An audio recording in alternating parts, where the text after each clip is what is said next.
Hello friends, welcome back to my YouTube channel Tech On. Friends, today I'm going to show that how to add someone on Telegram by scanning QR code.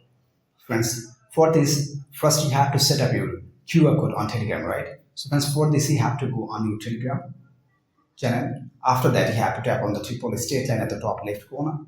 Then tap on settings. Then my friends, you have to tap on the QR code beside of search options at the top. And see, this is the QR code of your Telegram, my friends, account, right? Now if you want, you can select how the style you want. You can select from here.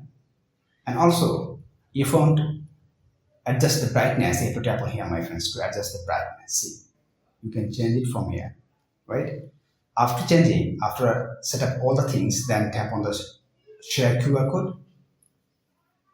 See, there's lots of way to share your QR code, and here is the more way how you want to share your QR code, right? So I want to share this QR code on WhatsApp. I'll open the WhatsApp and I have to select the contact on which contact I want to send the QR code to add on my Telegram. After that, you have to tap on the send. Again, tap on send, my friends.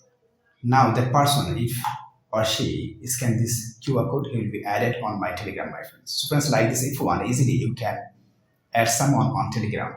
Friends, to add someone on Telegram by scanning QR code. If you face any problem, feel free to ask me in comment box. I'll try to give answers as soon as possible. Friends, if this video helpful to you, please like, share, comment, and especially subscribe my YouTube channel and press the bell icon to get next video notifications. Thank you for watching. Up to next time, I'll come with another exciting video. Till then, take care. Bye bye.